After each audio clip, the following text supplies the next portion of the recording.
عسلامة ومرحبا بكم الناس الكل، ان شاء الله تكونوا بالخير يا ربي. اليوم باش نعمل مع بعضنا ملوخيه تونسيه طيبه سله سله في الفخار وواقفه على زيتها بنه عالميه. نودكم ولا نشهيكم.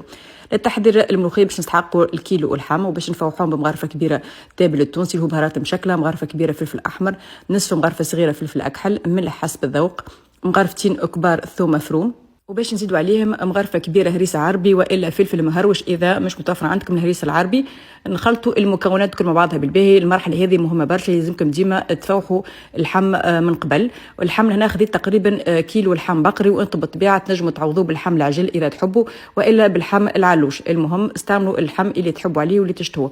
من بعد ما نتاكدوا انه الطرف نتاع اللحم تفوحت بالباهي ودخل فيها اللفاح، باش نخبوهم في الثلاجه لمده 6 سوايع على الاقل. انتر طون باش نتعدوا نحضروا الملوخيه. خذيت البرمه الفخار نتاعتي باش نصب فيها 200 غرام ملوخيه، وباش نزيد عليهم 400 مليلتر زيت زيتونه والا زيت نباتي، والا تنجموا تخلطوا الزوز، يعني تحطوا 200 مليلتر زيت نباتي وعليهم 200 مليلتر زيت زيتونه. بعد ما زدت الزيت للملوخيه باش نحلها بالكدا بالكدا كيف هكاكا على البارد، ومن بعد باش نهز نقلاها على نار تكون خفيفه لمده 10 دقائق. ردوا بالكم لا تحرقوها، يلزمكم تقلوها على نار خفيفه. من بعد 10 دقائق باش نبدي نزيد لها الماء هذاك راهو مغلي، يعني كان يغلي، نزيدوه بشوي بشوي ونحلوا الملوخيه. في الاول باش تحسوها اللي كل عجينه، لكن هذاك راهو عادي جدا. تكملوا تحلوا الملوخيه بنفس الطريقه، وكل مره تزيدوا لها شويه الماء وتحركوا لين تتحل معاكم الملوخيه. ملاحظه صغيره، الوصفه الملوخيه راني هبطها المره اللي فاتت من غير صوت، وجتني برشا ميساجات قالوا لي يا ساره عاود هبط لنا الوصفه بصوتك على خاطر ما فهموش لي زيتاب. دونك هذاك علاش عاودت شاركت معاكم اليوم الوصفه.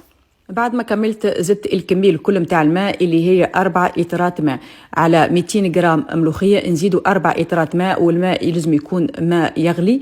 نعملوها تحريكه خفيفه ونغطيو عليها ونخلوها تطيب سله سله لمده 6 سوايع كاملين. الملوخيه راهي تاخذ وقت، يعني تاخذ برشا وقت في التطيب. اكثر ما تخلوها تطيب في عقلها اكثر ما تجيك من بعد ملوخيه بنينه وفاوحه. دونك هذاك علاش لازمكم تطيبوها على نار خفيفه لمده 6 سوايع كاملين.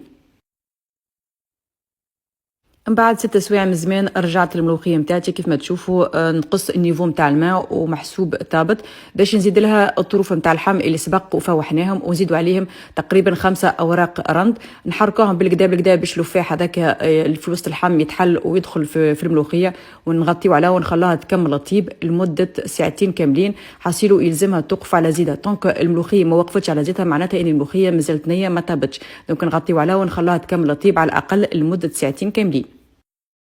وهذه ملوخيتي حضرت كيف ما تشوفوا مشروط برك الله، ووقفت على زيتها. خذت من وقتي 8 سوايع كاملين. طيبت على نار خفيفه لمده 8 سوايع كاملين لين وقفت على زيتها كيف ما تشوفوا الفيديو بالضبط.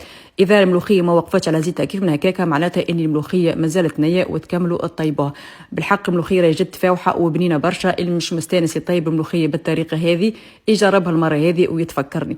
ان شاء الله تكون عجبتكم الوصفه نتاع اليوم تجربوها، وما تنسوش باش تشجعوني باللي جيم ولي كومنتير وتعملوا بارطاج الفيديو. بالسلامه.